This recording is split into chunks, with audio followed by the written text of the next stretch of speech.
Good morning viewers. I hope you are all doing well. Welcome to T1 Academy Current Affairs classes. ఈ రోజు current affairs క్లాసెస్లో భాగంగా మనం కొన్ని విషయాలు బ్రీఫ్గా డిస్కస్ చేసుకుందాం. అవేంటి అనేటి ఇప్పుడు తెలుసుకుందామండి. మెయిన్గా ఈరోజు న్యూస్లో ఉన్న ఇంపార్టెంట్ విషయాలు ఏంటంటే operation Ganga, Quad meet, dugong conservation reserve, wildlife days and some appointments, ఇవన్నీ ఈరోజు న్యూస్లో ఉన్నాయండి. సో దీనికి సంబంధించిన విషయాలన్నింటినీ మనం ఇప్పుడు బ్రీఫ్గా డిస్కస్ చేద్దాం. మొదటిగా ఆపరేషన్ గంగా. అసలు ఆపరేషన్ గంగా అంటే ఏంటి? గత వారం రోజులుగా మనం ప్రతిరోజు we are seeing in news Russia Ukraine conflict అని, రష్యా యుక్రెయిన్ వార్ అని, Russia has declared war on Ukraine అని డైలీ న్యూస్లో భాగంగా మనం చూస్తున్నాం. అందులోనే సబ్లైన్లో Indians were been evacuated, Indians were stranded, Indians అక్కడే కొందరు ఉండిపోయారు, వాళ్ళు ఆ వార్ మధ్యలో చిక్కుకుపోయారనే న్యూస్ కూడా మనం డైలీ న్యూస్ పేపర్స్లో హెడింగ్గా చూస్తున్నాం. ఈ ఆపరేషన్ గంగా అనేది దానికి సంబంధించిందే అండి. మరి అక్కడ మన వాళ్ళు చిక్కుకుపోతే అక్కడ నుంచి వాళ్ళని ఎక్స్కవేట్ చేయడం ఇండియన్ గవర్నమెంట్ బాధ్యత కదా. సో దానిలో భాగంగా ఇండియన్ గవర్నమెంట్ వాళ్ళు ఆపరేషన్ గంగా అనే ఒక ప్రోగ్రామ్ని స్టార్ట్ చేశారండి. So it is an evacuation mission to bring back all the Indian nationals who have been stranded in Ukraine and waiting for the help. యుక్రెయిన్లో మన వాళ్ళు దగ్గరగా 20,000 మంది ఉన్నారండి. అందులో 18,000 మంది students, majority of the students who are studying medicine there. ఇంకా 2,000 మంది నార్మల్ వాళ్ళండి. By 3rd March Indian government has excavated 6,400 ఇండియన్స్ని అక్కడి నుంచి మన వాళ్ళు జాగ్రత్తగా యుక్రెయిన్ నుంచి వేరే దేశాలకు ట్రాన్స్పోర్ట్ చేశారండి. అక్కడి నుంచి ఫ్లైట్స్ ద్వారా ఇప్పుడు ఇండియాకు తేవడం జరుగుతుంది. దానికి సంబంధించి ఒక Twitter handle OP Ganga help line అనేది కూడా ఒకటి స్టార్ట్ చేశారండి. అక్కడ ఎవాక్యుయేషన్ ప్రొసీజర్కు సంబంధించిన అన్ని డీటెయిల్స్ అండ్ ఇన్ఫర్మేషన్ ఆ వెబ్సైట్ ద్వారా పబ్లిక్కి లభించడం జరుగుతుంది. ఈ మ్యాప్ ఏం చెప్తుందంటే యుక్రెయిన్ చుట్టుపక్కల దేశాలైన Poland, Romania, Moldova and even Russia, ఈ దేశాలకు మన వాళ్ళని మొదటిగా బస్ ద్వారా కానీ ఏదైనా ట్రాన్స్పోర్ట్ ఫెసిలిటీస్ ద్వారా కానీ తరలించి అక్కడ మన సెంట్రల్ మినిస్టర్స్ జ్యోతిరాదిత్య సింధియా కానీ, మన వీకే సింగ్ ఎక్స్ మేజర్ జనరల్ కానీ, వీళ్ళందరూ అక్కడే ఉండి మన విద్యార్థులకు ఏ ప్రాబ్లం రాకుండా అక్కడి నుంచి ఇక్కడికి మన దేశానికి తరలించడానికి ప్రయత్నాలు చేస్తున్నారండి. అది మేజర్గా that is operation Ganga. Operation గంగానే కాకుండా ఇంతకుముందు కూడా మన భారతదేశం ఇలాంటి ఆపరేషన్స్ ఎవాక్యుయేషన్ ఆపరేషన్స్ చాలా చేసిందండి. మన వాళ్ళకు ఎక్స్పీరియన్స్ వరల్డ్ వైడ్గా ఇలాంటి ఎవాక్యుయేషన్ ప్రొసీజర్స్లో ఎక్స్పీరియన్స్ అండ్ మెరిట్ ఉన్నాయండి. ఇంతకుముందు కూడా మన దేశం ఎలాంటి ఎవాక్యుయేషన్ ప్రొసీజర్స్లో పాల్గొంది అనేది ఇప్పుడు మనం తెలుసుకుందాం. వందే భారత్, మన కోవిడ్-19 వచ్చింది. కోవిడ్-19 టైంలో, ఈ పాండమిక్ టైంలో మన ఇండియన్ గవర్నమెంట్ అనేది వందే భారత్ మిషన్ అనేది లాంచ్ చేసి ఇండియన్ సిటిజన్స్, వేరే దేశాల్లో ఇరుక్కుపోయిన ఇండియన్ సిటిజన్స్ని మన దేశానికి తిరిగి తీసుకురావడానికి వందే భారత్ మిషన్ అనే ప్రోగ్రామ్ని స్టార్ట్ చేసిందండి. అందులో భాగంగా 60 లక్షల మంది ఇండియన్స్ని ఇండియాకు తీసుకురావడం జరిగింది. అదే కాకుండా ఆపరేషన్ దేవి శక్తి, ఈ మధ్యనే మనం చూసాం కదా, Talibans has taken over Afghanistan once again అని. ఆ టైంలో ఆపరేషన్ దేవి శక్తి అనే ఒక ప్రోగ్రామ్ని లాంచ్ చేసి Indians who were stranded, embassy వాళ్ళని కానివ్వండి, నార్మల్ జనాలు, అక్కడ బిజినెస్ చేసే వాళ్ళని కానివ్వండి, Indians were there in Afghanistan. ఎందుకంటే మన కాంట్రాక్టర్స్ ఉన్నారు, మనం అక్కడ పార్లమెంట్ బిల్డ్ చేశాము. So there were many Indians in Afghanistan working for the development of Afghans. Operation Devi Shakti అనే ఒక ప్రోగ్రామ్ లాంచ్ చేసి ఇండియన్ గవర్నమెంట్ అక్కడ ఉన్న మన దేశస్తుల్ని తిరిగి తీసుకొచ్చిందండి. అలాగే ఆపరేషన్ రాహత్ 2015లో దీన్ని లాంచ్ చేశారు. ఆపరేషన్ రాహత్ దేనికంటే యమన్ అనే ఒక దేశంలో, మిడిల్ ఈస్టర్న్ కంట్రీస్లో అంతర్గత యుద్ధం చెలరేగిందండి. అక్కడ యమన్ గవర్నమెంట్కి మరియు ఇరాన్ బ్యాక్డ్ హౌతీ రెబల్స్ మధ్యలో మెయిన్గా వాళ్ళ క్యాపిటల్ సిటీ సనాలో యుద్ధం జరుగుతున్న సమయంలో అక్కడ ఉన్న మన వాళ్ళని by sea route and by air lifting, ఈ 2 పద్ధతుల ద్వారా ఆపరేషన్ రాహత్ అనే ప్రోగ్రామ్తో మన వాళ్ళని రిటర్న్ తీసుకురావడం జరిగిందండి. అలాగే ఆపరేషన్ మైత్రి, ఈ ఆపరేషన్ మైత్రి అనేది చాలా ఇంపార్టెంట్ అండి. ఎందుకంటే నేపాల్లో ఎర్త్క్వేక్ వచ్చిన సమయంలో చాలా దేశాలు వాళ్ళ దేశస్తుల్ని రిటర్న్ తీసుకురావడానికి ఇబ్బంది పడ్డాయి. ఎందుకంటే Nepal was a small territory and it has only 1 airport in Kathmandu. But మన ఇండియా వాళ్ళు మాత్రం పియర్ ఎక్స్పీరియన్స్ ఉండడం వల్ల చాలా ఈజీగా చేయగలిగారండి. మన ఇండియన్స్ చాలా ఎక్కువగా ఉంటారు నేపాల్లో, ముఖ్యంగా టూరిజంకి వెళ్ళే వాళ్ళు, మౌంట్ ఎవరెస్ట్ స్కేలింగ్కి వెళ్ళేవాళ్ళు, అలాగే బిజినెస్ రిలేటెడ్ ఇష్యూస్లో వెళ్ళేవాళ్ళు, ఇలా చాలామంది ఉంటారు. అండ్ అలాగే మన ఎథనిసిటీ ఉన్న వాళ్ళు కూడా నేపాల్లో ఎక్కువ మంది ఉంటారండి.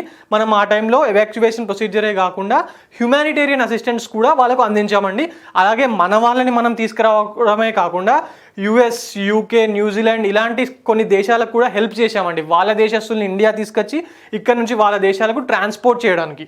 So this is important. And Kuwait airlift 1990, Saddam Hussein 1990స్లో కువైట్ మీద దాడి చేసినప్పుడు ఇండియన్స్ని ఎలా తీసుకువచ్చామనేది ఈ కువైట్ ఎయిర్ లిఫ్ట్ అండి. దీని మీద ఈ మధ్య కాలంలో ఒక ఫిలిం కూడా వచ్చింది, అక్షయ్ కుమార్ గారు యాక్ట్ చేశారు. ఆ టైంలో 1,70,000 ఆఫ్ ఇండియన్ పీపుల్ వార్ మధ్యలో ఉన్న వాళ్ళని మన Indian airlines, normal Indian airlines ఉపయోగించి ఆ టైంలో తీసుకురావడం జరిగిందండి. So Indian government has wide experience in evacuation procedures. Right, next topic.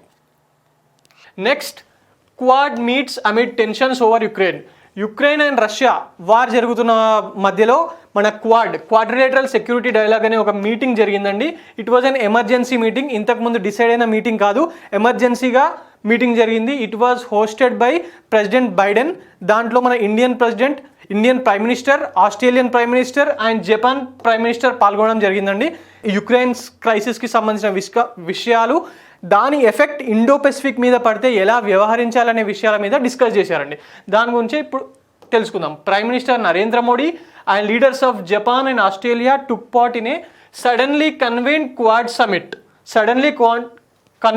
Summit hosted by US president Joe Biden on Thursday to announce a new mechanism for humanitarian assistance in the Indo-Pacific. Indo-Pacific రీజియన్లో కొత్త humanitarian mechanism establish చేయడానికి and impact of Ukraine crisis, Indo-Pacific మీద Ukraine conflict యొక్క impact పడితే దానికి సంబంధించిన విషయాలు చర్చించడానికి ఈ మీటింగ్ అనేది జరిగిందండి. The meeting came even as deep divisions appeared within Quad grouping. ఎందుకంటే ఈ క్వాడ్ గ్రూపింగ్లో 4 కంట్రీస్ ఉంటాయండి. One is India, Australia, Japan and USA. ఇందులో Australia, USA and Japan are రష్యాను ఎలాగైనా శిక్షించాలి, వాళ్ళ మీద ఎకనామిక్ శాంక్షన్స్ వేయాలి ఎక్సెట్రా, ఇలాంటి విషయాల మీద చాలా స్ట్రాంగ్గా పట్టుదలగా ఉన్నాయండి. బట్ ఇండియా మాత్రం యుఎన్ఓలో రష్యాకు వ్యతిరేకంగా ప్రవేశపెట్టిన శాంక్షన్స్ ఉన్నాయి కదా, దానికి యాబ్సెంట్ అయ్యండి. లైన్గా 3 శాంక్షన్స్ సంబంధించిన మీటింగ్స్లో ఇండియన్ గవర్నమెంట్ అబ్సెంట్ అయిందండి. అంటే అది ఇంకొక రకంగా ఏం చెప్తుందంటే ఇండియాని రష్యా సపోర్టర్గా అభివర్ణిస్తున్నారు విశ్లేషకులు. దానికి ఇలా జరుగుతున్న టైంలోనే ఈ మీటింగ్ జరగడం ప్రాధాన్యత సంతరించుకుంది. And developments in Ukraine were discussed in the meeting including its humanitarian implications. యుక్రెయిన్లో ఏం జరుగుతుంది, మరి చాలామంది నార్మల్ జనాలు కష్టాలు పడుతున్నారు, వాళ్ళకి అందించే సహాయం గురించి దీంట్లో చర్చించడం జరుగుతుంది. అలాగే మన ప్రెసిడెంట్ మన ప్రైమ్ మినిస్టర్ నరేంద్ర మోడీ గారు the need to return to A path of dialogue and diplomacy. Russia, Ukraine 2 దేశాలు డైలాగ్ అండ్ డిప్లొమసీ చేసి ఈ వివాదాన్ని పరిష్కరించుకోవాలని చెప్పడం జరిగిందండి. Next, dugong conservation reserves in Palk Bay. ఈ డూగోంగ్ కన్జర్వేషన్ అంటే ఏంటి? This is dugong. Dugong is also called a sea cow. దీన్ని సీ కౌ అని ఎందుకంటారంటే ఇట్ ఈజ్ అన్ హెర్బివరస్ అండి. డూగోంగ్ అనే ఈ సీ యానిమల్ గడ్డిని తిని బతుకుతుంది. ఇది ఇండియన్ ఓషన్ రీజియన్స్లోనే కాకుండా వరల్డ్ వైడ్గా ఒక 30 కంట్రీస్లో ఉంటుందండి బేసిక్గా. బట్ ఇప్పుడు వీటి జాతి అనేది అంతరించిపోవడానికి వెరీ దగ్గరలో ఉంది. దీనికి సంబంధించిన ఒక కన్జర్వేషన్ రిజర్వ్ అనేది పాలక్ బే. ఇక్కడ పాలక్ బే బేసికల్ తమిళనాడు గవర్నమెంట్ దీని మీద చాలా శ్రద్ధ చూపించి ఒక కన్జర్వేషన్ రిజర్వ్ అనేది స్టార్ట్ చేసిందండి గల్ఫ్ ఆఫ్ మన్నార్ ఏరియాలో భాగమైన పాలక్ బేలో. ఇప్పుడు మనం దీని గురించి తెలుసుకుందాం. Tamil Nadu government has decided to go ahead with the establishment of India's first conservation reserve for dugong in Gulf of Mannar Palk Bay. ఇది ఇండియాలో మొదలు పెడుతున్న ఫస్ట్ కన్జర్వేషన్ రిజర్వ్ అండి. డూగోంగ్కి సంబంధించినంత వరకు మొట్టమొదటిది. ఇంతకుముందు మన దేశంలో ఎక్కడా లేదు, ఓన్లీ కొన్ని సౌత్ ఏషియన్ కంట్రీస్లో ఉన్నట్టు తెలిసిందే మనకు. Dugongs are also called as sea cows. ఇందాకే చెప్పాను కదంటే దీన్ని సీ కౌస్ అంటారు. ఎందుకంటే it is the only existing species of herbivorous mammal that lives exclusively in the sea including India. This is an herbivorous mammal అంటే sea eating mammal అండి. చాలా తక్కువగా, చాలా ఇది ఓన్లీ ఎగ్జిస్టింగ్ స్పీసెస్ అండి హెర్బివరస్ మ్యామల్స్లో. And distribution and habitat, these are found in 30 countries. ఇండియాలో మాత్రము Gulf of Mannar, Gulf of Kutch, Palk Bay and Andaman Nicobar Islands చుట్టుపక్కల ఇవి కనిపిస్తూ ఉంటాయి. ఈ గల్ఫ్ ఆఫ్ మన్నార్ అనేది ఎక్కడ ఉంటుంది? గల్ఫ్ ఆఫ్ మన్నార్ అనేది తమిళనాడుకు ఇండియాకు సరిహద్దులో భాగంగా మధ్యలో ఉంటుందండి. Gulf of Kutch is near Gujarat. And palak బే, ఇందాకే మనం పాలక్ బేకి సంబంధించిన మ్యాప్ కూడా చూసాం. Andaman Nicobar is one of the island of our country, right? దీనికి అసలు ఇవి అంతరించిపోవడానికి కారణాలు ఏంటి? డ్యూగోంగ్స్ కన్జర్వేషన్ చేయాల్సిన పరిస్థితి ఎందుకు వచ్చింది? అసలు ఇవి అంతరించిపోవడానికి యొక్క కారణాలు ఏంటనేది మనం ఇప్పుడు తెలుసుకుందాం. డ్యూగోంగ్స్ గ్రేస్ ఆన్ సీ గ్రాస్, ఇందాకే చెప్పాను కదా. ఈ డ్యూగోంగ్స్ అనేటివి సీ గ్రాస్ అంటే గడ్డి తిని బతికే అనిమల్స్ అండి. And the loss of sea grass beds due to ocean floor travelling is one of the most important factors behind decreasing dugong populations in many parts of the world. Travelling, అసలు ఈ travelling అంటే ఏంటి? మన fishing చేసేటప్పుడు ఫిషింగ్కి సంబంధించిన విషయాల గురించి మాట్లాడుకుంటున్నప్పుడు ఎప్పుడు కూడా ఈ ట్రావెలింగ్ అనే పదం అనేది వినిపిస్తూ ఉంటుందండి. ఇప్పుడు ఫస్ట్గా ఆ ట్రావెలింగ్ అంటే ఏంటో తెలుసుకుందాం. Trawling is a method of fishing that involves pulling a fishing net through the water behind one or more boats. ఒక ఫిషింగ్ నెట్ ఉంటుందండి, దాన్ని ఓషన్లో వాటర్ లోపలికి వేసి దాన్ని 1 or 2 బోట్స్ను ఇలా గుంజుకుంటూ వెళ్ళిపోతారండి. దానివల్ల ఏమవుతుందంటే ఆ సీబెడ్లో ఆ గ్రాస్ అనేది మొత్తంగా దాంతోపాటు ఫిషెస్తో పాటు ఆ గ్రాస్ కూడా అందులోకి వచ్చేస్తుంది. మరి అది లేకపోతే ఇవి ఎలా బతుకుతాయి? అదే కదండి పాయింట్. అవి లేకపోవడం వల్ల ఇవి అంతరించిపోవడానికి వన్ ఆఫ్ ది తిండి లేక అంతరించిపోతున్నాయి. అలాగే ఇంకొక పాయింట్ ఏంటంటే దీని మీట్ని తింటున్నారండి చాలామంది. దానికి రీజన్ ఏంటంటే with the wrong impression of it cools down human body temperature. ఇది తినడం వల్ల మనిషి యొక్క శరీరపు ఉష్ణోగ్రతలు తగ్గుతాయన్న ఒక అభిప్రాయంతో చాలామంది తింటున్నారండి. But that is wrong. ఈ 2 కారణాలు, ఒకటి సీగ్రాస్ సరిపడా దొరకకపోవడం, వాళ్ళకు తిండి దొరకకపోవడం, రెండోది మనమే వాటిని తింటూ ఉండడం వల్ల ఇవి అంతరించిపోవడానికి దగ్గరలో ఉన్నాయండి. Next topic is World Wildlife Day. World Wildlife Day is observed on March 3rd. ఇది ఇంపార్టెంట్ డేట్ అండి. దీని మీద last time previous year questions కూడా వచ్చాయి, వరల్డ్ వైల్డ్ లైఫ్ డే ఎప్పుడు అని. World Wildlife Day is observed on March 3rd to raise awareness about world's wildlife fauna and flora. అలాగే దీని థీమ్ ఏంటి? జనరల్గా డేస్కి సంబంధించిన క్వశ్చన్స్ ప్రతి ఎగ్జామ్లో 1-2 ఖచ్చితంగా వస్తున్నాయండి. అయితే డేస్ గురించి అయినా అడుగుతున్నారు, లేకపోతే ఇంపార్టెంట్ వీక్స్ గురించి అయినా అడుగుతున్నారు. ముఖ్యంగా ఏ డే రోజు ఉంది అనేది ఇంపార్టెంట్. అలాగే దానికి సంబంధించిన థీమ్ ఏంటి అనేది ఎగ్జామ్ పాయింట్ ఆఫ్ వ్యూలో చాలా ఇంపార్టెంట్ అండి. World Wildlife Day will be celebrated in 2002 under the theme recovering key species for ecosystem restoration. మళ్ళీ ఒకసారి చూడండి, recovering key species for ecosystem restoration. So ఈ డేస్లో భాగంగా March 3rd అనేది important. World Wildlife Day is observed on March 3rd and its theme recovering key species for ecosystem restoration. ఇవి రెండు చాలా ఇంపార్టెంట్ అండి. చాలా ఖచ్చితంగా గుర్తుపెట్టుకోవాల్సిన విషయాలు ఈ టాపిక్కి సంబంధించినంత వరకు. నెక్స్ట్, అలాగే history of the day. This day World Wildlife Day was proposed by Thailand వాళ్ళు ప్రపోజ్ చేశారండి. And recognized in 2013 by United Nations General Assembly. వీళ్ళు 2013లో దీన్ని గుర్తించారండి. మరి అసలు థాయిలాండ్ వాళ్ళు March 3rd రోజే ఎందుకు అనే దాని మీద ఒకటి ఉందండి. సైట్స్ అంటే convention on international trade in endangered species of wildlife and flora. CITES convention international trades in endangered species of wild fauna and flora. ఈ అగ్రిమెంట్ అనేది 1973లో March 3rd రోజు జరిగిందండి. అందువల్లనే World Wildlife Day March 3rd రోజు జరపడం జరుగుతుంది. ఇందులో 3 ముఖ్యమైన పాయింట్స్ ఉన్నాయండి వరల్డ్ వైల్డ్ లైఫ్ డేకి సంబంధించి. అది ఏంటంటే ఏ రోజు, థీమ్, మూడోది ప్రపోజ్డ్ బై విచ్ కంట్రీ. ఈ 3 చాలా ఖచ్చితంగా గుర్తుపెట్టుకోవాల్సిన విషయాలు. అలాగే వరల్డ్ వైల్డ్ లైఫ్ ఫండ్, దీని హెడ్ క్వార్టర్ ఎక్కడ ఉంది అనేది కూడా క్వశ్చన్గా రావచ్చండి. గ్లాండ్, స్విట్జర్లాండ్లో ఉంది. Next, appointments. ఒక సరికొత్త appointment and very important appointment జరిగిందండి. That is SEBI.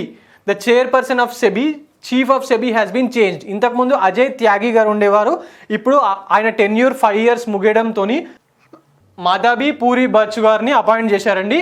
And she is a former ICICI banker has been appointed as the new SEBI chief replacing Ajay Tyagi, and she is the first woman chief and non-IAS officer. జనరల్గా SEBI చీఫ్గా IAS ఆఫీసర్స్నే పెడుతూ ఉంటారు. ఈ మధ్య కాలంలో మనం ఎప్పుడు చూసినా అజయ్ త్యాగి గారు కానివ్వండి, అంతకుముందు ఉన్న వాళ్ళు కానివ్వండి, ఐఏఎస్ ఆఫీసర్నే ఉంటున్నారు. బట్ ఈసారి ఒక ప్రొఫెషనల్ బ్యాంకర్ని and first woman to head SEBI is Madhabi Puri Buch. ఈమెని ఫస్ట్ టైం ఇలా పెట్టడం జరిగిందండి. So this is very important for the examination. First woman కాబట్టి and that is also non IAS officer కాబట్టి ఈ క్వశ్చన్ అనేది ఎగ్జామ్లో ఖచ్చితంగా అడిగే ఛాన్సెస్ చాలా ఎక్కువగా ఉంటాయండి. సో ఇప్పుడు ఈ టాపిక్స్ అయిపోయిన తర్వాత టాపిక్స్ సంబంధించిన ఎంసీక్యూస్ మీద మనం ఇప్పుడు చర్చించుకుందాం. అవి ఏంటంటే ఆపరేషన్ గంగా. ఇందాకే మనం మాట్లాడుకున్నాం ఆపరేషన్ గంగా గురించి, right? Operation Ganga is related to what? A, cleaning of Ganga river. B, rejuvenation of Ganga river. C, evacuation of Indians who were stranded in Ukraine. D, none of the above. ఒక 2 seconds ఆలోచించండి. అసలు ఏంటి ఇది? జనరల్గా operation Ganga అనగానే Ganga cleaning చేస్తున్నారేమో, మనం చాలా రోజుల నుంచి పేరింటున్నాం కదా న్యూస్లో, గంగాని క్లీన్ చేస్తున్నారు, యమునాని క్లీన్ చేస్తున్నారని. సో అదే అనుకుంటాం. But cleaning and rejuvenation of Ganga ప్రోగ్రామ్కి సంబంధించిన పేరేంటంటే నమామి గంగా యోజన అండి. అది నమామే గంగా అంతే తప్పితే ఆపరేషన్ గంగా కాదు. ఇందాక చెప్పుకున్నట్టు మన యుక్రెయిన్లో చిక్కుకుపోయిన భారతీయులని స్వదేశానికి తీసుకొచ్చే ప్రోగ్రామే ఈ ఆపరేషన్ గంగా. కన్ఫ్యూజ్ కావద్దండి, ఇలాంటి ఆప్షన్సే ఇస్తాడు ఎగ్జామ్లో కూడా మనని కన్ఫ్యూజ్ చేయడానికి. జనరల్గా ఎవరైనా ఆపరేషన్ గంగా అంటే గంగా రివర్ని క్లీన్ చేయడమో లేకపోతే గంగా రివర్కి సంబంధించింది ఏదైనా అనుకునే ఛాన్సెస్ ఎక్కువగా ఉంటాయి. బట్ గుర్తుంచుకోండి, అది నమామి గంగే. ఇది ఏంటంటే evacuation of Indians who were stranded in Ukraine. Next question. Quadrilateral security dialogue or Quad, colloquially the Quad, is a strategic security dialogue between which countries?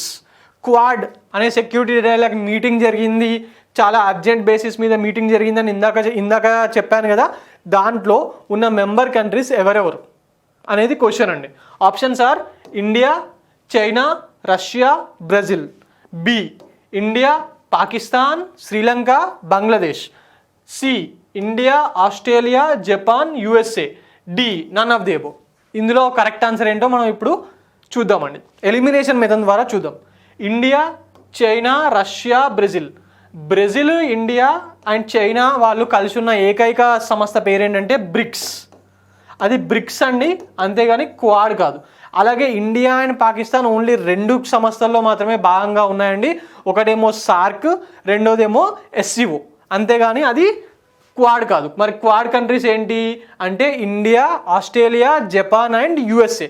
ఈ 4 కంట్రీస్ ఒక సెక్యూరిటీ డైలాగ్ని ఏర్పాటు చేసుకున్నాయండి, సెక్యూరిటీ డైలాగ్ని, that is Quad. Next question. India's first dugong conservation reserve is being started in which state? Dugong conservation reserve. Dugong అంటే sea cow కదండి, ఇది ఖచ్చితంగా సముద్రంలోనే ఉంటుంది, రైట్?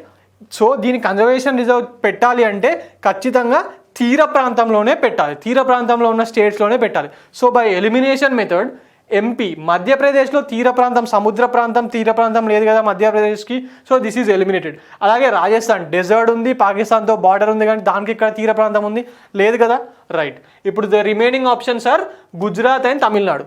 మరి మనం ఇందాక చదువుకున్నాం, ఇది ఎక్కడ పెట్టిరని చదువుకున్నాం? గల్ఫ్ ఆఫ్ మన్నార్, పాలక్ బేలో పెట్టారు. పాలక్ బేలో గల్ఫ్ ఆఫ్ మన్నార్ ప్రాంతంలోని పాలక్ బేలో పెట్టారని చదువుకుందాం. పాలక్ బే ఎక్కడుంది? ఇండియాకు శ్రీలంకకు మధ్యలో ఉంది, రైట్? మరి గుజరాత్ ఎక్కడైనా ఇండియాకు శ్రీలంకకు మధ్యలో ఉందా? కాదు కదా, ఉన్నది ఏంటి? Tamil Nadu. So the answer is Tamil Nadu. Gujarat దగ్గర ఉన్నది ఏంటంటే, గుజరాత్ దగ్గర లేదండి, తమిళనాడు దగ్గర మాత్రమే ఉంది. తమిళనాడులో first conservation reserve. This is very important అండి ఎగ్జామ్ పాయింట్ ఆఫ్ వ్యూలో, ఎందుకంటే this is the first conservation reserve which is being started in India. So this is very important. Next, ఈ ఎంసీక్యూస్లో ఎగ్జామ్లో అడిగే ప్రశ్నల్ని మాత్రమే ఎంసీక్యూస్గా పెట్టడం జరుగుతుందండి. సో ఎంసీక్యూస్ని చాలా శ్రద్ధగా వినండి. Who is the out going chief of SEBI? ఇందాకే సెబీ గురించి చదువుకున్నాం, సెబీకి కొత్త చీఫ్ వచ్చారని చదువుకున్నాం, రైట్? జనరల్గా సెబీకి వచ్చిందంటే అందరికీ కొత్త చీఫే గుర్తుండాలండి, అవుట్ గోయింగ్ చీఫ్ ఎవరు అనేది గుర్తుండదు. ఇలాంటి ట్రిక్కీ క్వశ్చన్స్ కూడా ఈ మధ్య ఎగ్జామ్లో అడుగుతున్నారు, సో మనం దాని గురించి కూడా తెలుసుకోవాలి. Options are A Ajay Tyagi, B Madhabi Puri Buch, C Raghuram Rajan, D none of the above. Answer ఏంటి?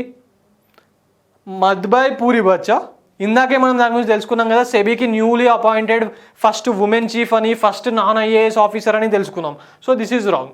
రఘురామ్ రాజన్ ఈయన ఎక్స్ ఆర్బీఐ గవర్నర్గా చేశారు, ఇప్పుడు యూఎస్లో ఉండి అక్కడ యూనివర్సిటీస్లో ప్రొఫెసర్గా పనిచేస్తున్నారు. So this is wrong. None of the above కూడా రాంగ్ ఏనండి, ఎందుకంటే the answer is Ajay Tyagi. He has recently completed his 5 years tenure as chief of SEBI. SEBI చీఫ్గా 5 years కంప్లీట్ చేసి రిటైర్ అయ్యారండి. This is the answer. And next, ఇదండి ఈరోజు సంబంధించిన current affairs. For more detailed current affairs and MCQs like this, please visit T1 Academy. Thank you.